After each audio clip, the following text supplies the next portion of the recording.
함께 찬송 595장을 함께 찬송합니다. 찬송가 595장입니다. 595장 찬송하겠습니다. 나 맡은 본분은 구주를 높이고 문 영혼 구원 얻도록 잘 인도함이라. 부르심 받들어 내 형제 섬기며 구주의 뜻을 따라서 내 정성 다하리. 주 앞에 모든 일 잘 행케 하시고 이후에 주님 배울 때 상 받게 하소서. 나 항상 깨어서 늘 기도드리며 내 믿음 변치 않도록 날 도와주소서. 아멘. 사도신경으로 우리의 신앙을 함께 고백합니다. 나는 전능하신 아버지 하나님 천지의 창조주를 믿습니다. 나는 그의 유일하신 아들 우리 주 예수 그리스도를 믿습니다.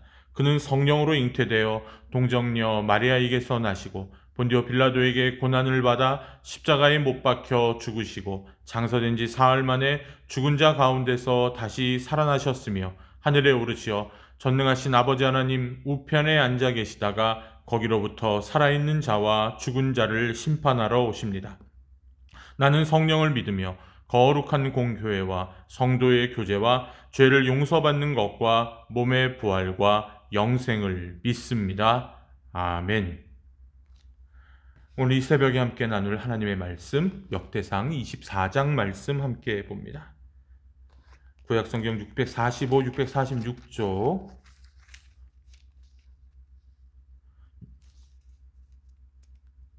역대상 24장 말씀입니다. 봉독합니다. 아론 자손의 계열들은 이러하니라. 아론의 아들들은 나답과 아비우와 엘르아살과 이다말이라. 나답과 아비우가 그들의 아버지보다 먼저 죽고 그들에게 아들이 없으므로 엘르아살과 이다말이 제사장의 직분을 행하였더라. 다윗이 엘르아살의 자손 사독과 이다말의 자손 아히멜렉과 더불어 그들을 나누어 각각 그 섬기는 직무를 맡겼는데 엘르아살의 자손 중에 우두머리가 이다말의 자손보다 많음으로 나눈 것이 이러하니 엘르아살의 자손의 우두머리가 16명이요 이다말 자손은 그 조상들의 가문을 따라 8명이라. 이에 제비 뽑아 피차에 차등이 없이 나누었으니 이는 성전의 일을 다스리는 자와 하나님의 일을 다스리는 자가 엘르아살의 자손 중에도 있고 이다말의 자손 중에도 있음이라. 레위 사람 느다넬의 아들 서기관 스마야가 왕과 방백과 제사장 사독과 아비아달의 아들 아히멜렉과 및 제사장과 레위 사람의 우두머리 앞에서 그 이름을 기록하여 엘르아살의 자손 중에서 한 집을 뽑고 이다말의 자손 중에서 한 집을 뽑았으니 첫째로 제비 뽑힌 자는 여호야립이요 둘째는 여다야요 셋째는 하림이요 넷째는 스오림이요 다섯째는 말기야요 여섯째는 미야민이요 일곱째는 학고스요 여덟째는 아비야요 아홉째는 예수아요 열째는 스가냐요, 11째는 엘리야십이요, 12째는 야김이요, 13째는 훗바요, 14째는 예세부압이요, 15째는 빌가요, 16째는 임멜이요, 17째는 헤실이요, 18째는 핫비세스요, 19째는 부다히아요, 20째는 에스에겔이요, 여에스겔이요, 21째는 야긴이요, 22째는 가물이요, 23째는 들라야요, 24째는 마아시아라.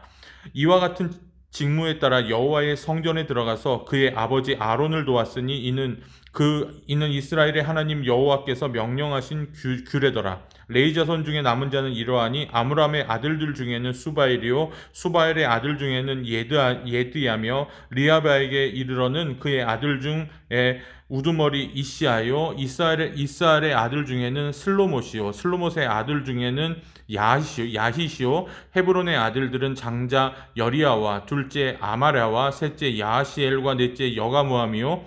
우시엘의 아들들은 미가요. 미가의 아들들 중에는 사밀이요. 미가의 아우는 이사야라. 이사야의 아들들 중에는 스가랴이며 무라리의 아들들은 마흘리와 무시요. 야하시아의 아들들은 분노이니 무라리의 자손 야하시아에게서 난 자는 분노와 소함과 삭굴과 이불이요.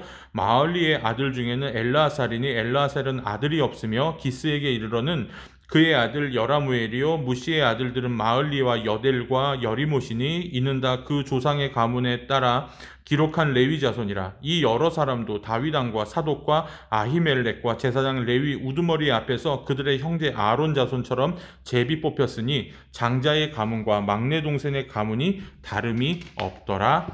아멘. 할렐루야. 오늘 하루도 주님과 함께 동행하는 복된 하루 되시기를 주님의 이름으로 축복합니다. 또한 새벽을 깨우며 귀한 하루의 첫 시간을 하나님 앞에 드리는 사랑하는 모든 성도 여러분께 하나님의 크신 은총이 함께 하시기를 간절히 축원합니다. 이제 24장에 이르러서는 레위인의 직무에 대해서 저자는 설명을 하고 이제 20 앞에서는 레위인의 직무를 이야기를 했죠. 앞서서는 23장에는 그리고 24장에서는 제사장의 직무에 대해서 설명합니다. 앞서서 말씀드린 것처럼 레위 자손 중에 아론의 후예들만 제사장 자격을 부여받았습니다. 아론에게는 네 아들이 있었는데 여러분이 잘 아시다시피 나답과 아비후는 제단의 불을 함부로 다룬 까닭에 심판을 받았습니다. 그로 인해 셋째와 넷째였던 엘르아살과 이다말이 아론을 이어서 제사장이 됩니다. 다윗은 엘르아살의 자손인 사독과 이다말의 자손인 아히멜렉을 제사장의 우두머리로 세웠다라고 3절에 말하죠. 다윗 시대에 아론의 자손의 수가 불어났기 때문에 그들이 모두 성전 제사를 섬길 수 없는 상황이 되었습니다. 그래서 다윗은 사독과 아히멜렉을 불러서 전체 제사장들을 24조로 편성하고 신하들 앞에서 제비를 뽑아 순번을 정합니다. 그렇게 함으로써 순번에 따라 한 주간씩 성전에서 제사를 섬기도록 했습니다. 누가 위고 누가 아래인 게 아니라 그 가문을 존중하되 모두가 평등하게 그 제사장 직무를 할 수 있도록 배려하고 지혜를 낸 것이었죠. 그런 다음에 저자는 제사장들을 도왔던 레위 지파 사람들에 대해서 20절부터 31절까지 소개하고 있습니다. 사랑하는 여러분, 주님께서는 첫 제사장인 아론에게 민수기 18장 20절에 이런 말씀을 하십니다. 너는 그들의 땅에서 아무런 유산도 없다. 그들과 더불어 함께 나눌 몫이 너에게는 없다. 이스라엘 자손 가운데서 네가 받은 복, 네가 차지할 유산은 바로 나다 라고 이야기했습니다. 네가 받을 유산은 다른 것도 아니고 바로 하나님 자신이다 라고 제사장의 직무를 말씀해 주셨습니다. 예언자 에스겔은 제사장들에게 주신 하나님의 말씀을 전하면서 에스겔서 44장 28절에 이런 말씀을 나누죠. 제사장들에게도 유산이 있다. 내가 바로 그들의 유산이다. 이스라엘에서는 그들에게 아무런 기업도 쉬운 성경에는 산업이라고 나옵니다. 아무런 기업도 주지 말아라. 내가 바로 그들의 기업이고 산업이다 라고 했습니다. 제사장들은 다른 레위인들처럼 경제적으로는 다른 지파 사람들이 바친 11조에 의존한 채 영원한 유업으로 하나님을 삼고 살아야 됐던 사람들이었습니다. 이것은 참으로 중요합니다. 하나님에 대한 믿음이 살아있지 않다면 그 운명은 마치 저주와도 같았을 것입니다. 어제 말씀드렸을 때 제사장이 된다는 것, 레위 자손으로 산다는 것이 한편으로는 영예이지만 한편으로는 천형, 하늘로부터 받은 형벌과도 같다라고 한 말씀 기억하시죠? 이 레위 자손으로 태어난다는 것은 자신이 선택한 것이 아니라 태어나면서부터 자신에게 어쩌면 지워진 짐과도 같기 때문입니다. 하지만 하나님이 누구신지를 제대로 알고 그분의 관계 안에서 만족을 찾을 줄 아는 사람이라면 자신에게 맡겨진 분복을 감사하고 기뻐했을 것이 분명합니다. 유다 지파에 속했던 다윗은 하나님과의 깊은 사귐을 누리면서 시편에 이렇게 말합니다. 시편 16편 5절부터 6절입니다. 아, 주님이야말로 내가 받을 유산의 몫입니다. 주님께서는 나에게 필요한 모든 복을 내려주십니다. 나의 미래는 주님께서 책임져 주십니다. 줄로 재어서 나에게 주신 그 땅은 기름진 곳입니다. 참으로 나는 빛나는 유산을 물려받았습니다. 라고 다윗은 시편 15편에 고백하고 있습니다. 우리가 여기서 기억할 것이 있습니다. 완전한 대제사장이신 예수 그리스도께서 십자가에서 영원하시고도 완전한 제사를 드리신 후에 우리에게는 성전도 제사장도 레위인도 더 이상 필요가 없어졌습니다. 물론 그 역할을 해야 되는 사람들, 저 같은 사람들이나 우리 직분을 가진 성도들 필요하죠. 하지만 이제는 혈통적 제사장은 더 이상 존재하지 않습니다.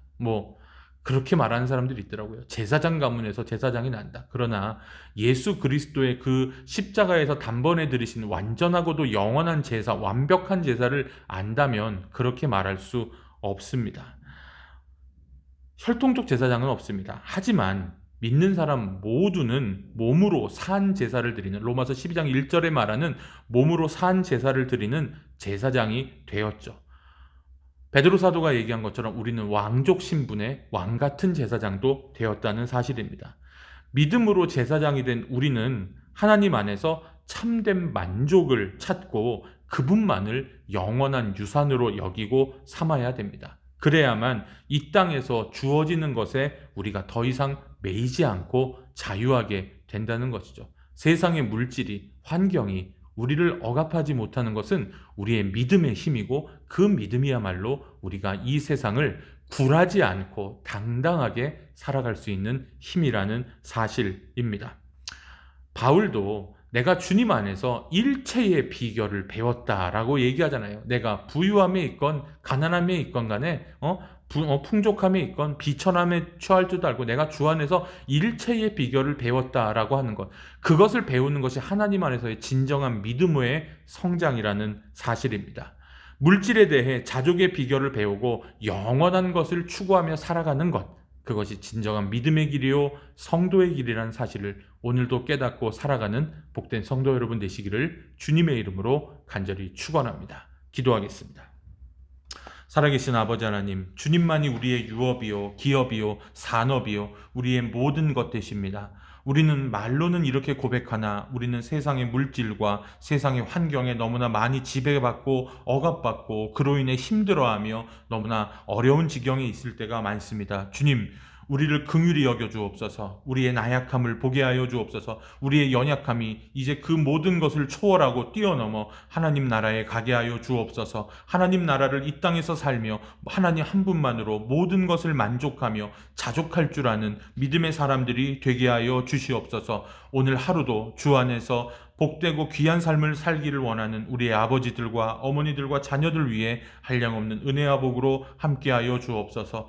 병으로 인해 고생하는 서금준 집사님, 하나님 입원 중에 계신 곽계신 성도님, 수술 후 회복 중에 있는 우리 이면주 성도님을 비롯한 하나님 우리 사모님을 비롯한 모든 우리 사랑하는 우리 모든 샘물의 가족들, 영과 육의 모든 질병들을 치유하여 주시고 회복시켜 주시옵소서. 하나님, 아직까지 주님을 믿지 않는 사랑하는 가족들, 성령께서 마음의 문을 열어 구원하여 주옵소서. 하나님, 또한 삶의 현장에서 힘쓰고 애쓰고 살아갈 우리 모든 사랑하는 성도들 지켜주시고 멀리 타국에 떨어져 있는 우리의 형제자매 가족들, 그들의 자녀들까지도 지키시고 보호하여 주옵소서.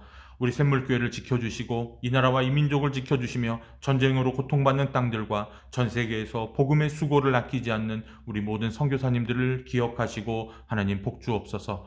함께 하심을 믿고 감사드리며 예수님의 이름으로 간절히 기도하옵나이다. 아멘. 하늘에 계신 우리 아버지여, 이름이 거룩히 여김을 받으시오며 나라가 임하시오며 뜻이 하늘에서 이루어진 것 같이 땅에서도 이루어지이다.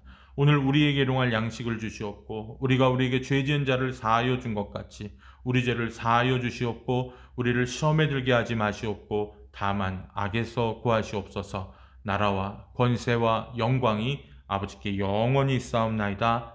아멘. 오늘 하루의 삶을 주님 앞에 맡겨드리며 함께 기도하겠습니다.